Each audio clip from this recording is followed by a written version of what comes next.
राज्य से एक बड़ी खबर, झारखंड में अब मुकदमों की सुनवाई फिजिकल कोर्ट में होगी। 1 अक्टूबर से सभी मामलों की फिजिकल सुनवाई शुरू कर दी जाएगी। झारखंड में लगभग 35,000 वकीलों के लिए राहत वाली खबर है। झारखंड हाई कोर्ट के रजिस्ट्रार जनरल ने इस संबंध में पत्र लिखकर निर्देश दिया है।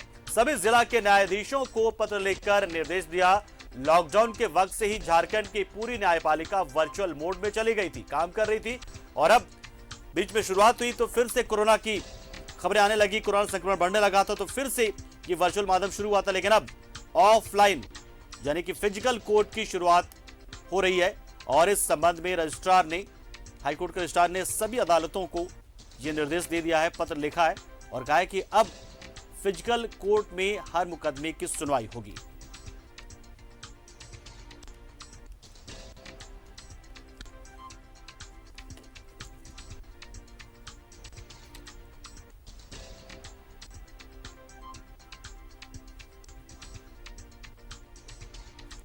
और आयुष इस खबर पर पूरी जानकारी के लिए हमारे साथ फोन लाइन पर जुड़ चुके हैं। आयुष, निश्चित तौर पर फिजिकल कोर्ट होने की वजह से अब मुकदमों का निस्तारण है वो तेजी से हो पाएगा, क्योंकि लंबित मामले बहुत ज्यादा बढ़ गए थे।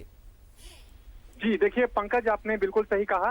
राज्य भर के लगभग 35,000 से ज्यादा अधिवक्ताओं के लिए राहत भरी खबर है। साथ ही साथ उन लोगों के लिए जिसके कहीं ना कहीं जो कोरोना की वजह से उनके मामलों की सुनवाई नहीं हो रही थी, क्योंकि कोरोना के चलते जो कह सकते हैं कि जो अति महत्वपूर्ण मामले हैं उन्हीं पे सुनवाई चल रही थी और वर्चुअल माध्यम से कोर्ट चल रहा था। ऐसे में 1 अक्टूबर से यानी कि कल से जो कोर्ट है, जो अदालतें हैं, वो उच्च न्यायालय हो चाहे जिला सत्र न्यायालय हो, तमाम न्यायालय जो है वो फिजिकल हो जाएगी। कह सकते हैं जो पुरानी जो कह सकते हैं जो माहौल रहता था कोर्ट का, अधिवक्ता से लेके और जो तमाम लोग हैं वो कोर्ट आ सकेंगे। हालांकि देखिए इसमें कई नियम बिंदुवार तरीके से ये दिया गया है कि आपको मास्क के समेत कह सकते हैं सैनिटाइजर, वो तमाम जो 2 गज की दूरी का है, इसका जरूरी से ख्याल रखना पड़ेगा और अदालत में मौजूद जितने भी सुरक्षा कर्मी हैं इसको सख्ती से पालन कराएंगे और साथ ही साथ कोर्ट चलेगा। पंकज, तो अदालत में आयुष क्या सामाजिक दूरी का पालन हो पाएगा? क्योंकि जो जिस तरह से टेबल बने हुए तो फिर तो कमी पड़ जाएगी फिर वकीलों के बैठने के लिए। देखिए पंकज, ये तो बड़ा सवाल है ही, क्योंकि देखिए जिस तरह से सिविल कोर्ट में कह सकते हैं कि जो डिस्ट्रिक्ट बार एसोसिएशन के लिए एक नई बिल्डिंग बनाई गई, लेकिन हाई कोर्ट में ये स्थिति अभी तक नहीं है, क्योंकि जो नया उच्च न्यायालय है वो अभी निर्माणाधीन है। ऐसे में ये एक चुनौती जरूर होगी अधिवक्ताओं के लिए और वहां के सुरक्षा कर्मियों के लिए कि जो वैश्विक महामारी के एहतियातन जो है 2 गज की दूरी को कैसे ख्याल रखा जाए। लेकिन इसके लिए भी कह सकते हैं कि जो कह सकते हैं कि सिर्फ और सिर्फ जो कह सकते हैं कि ऐसे लोग जो शामिल हो पाएंगे, जैसे कह सकते हैं कि जो कोर्ट के जिनके मामले लंबित चल रहे हैं उनके वहां के अधिवक्ता हैं।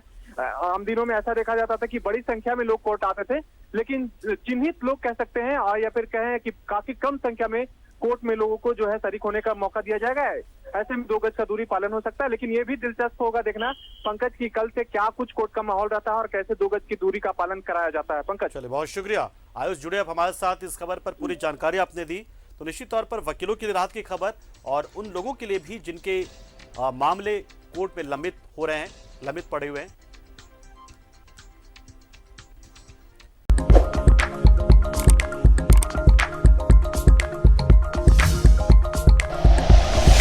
Like and share videos, subscribe करें हमारा चैनल और प्रेस करें बेल आइकॉन। News 11 भारत, सच है तो दिखेगा।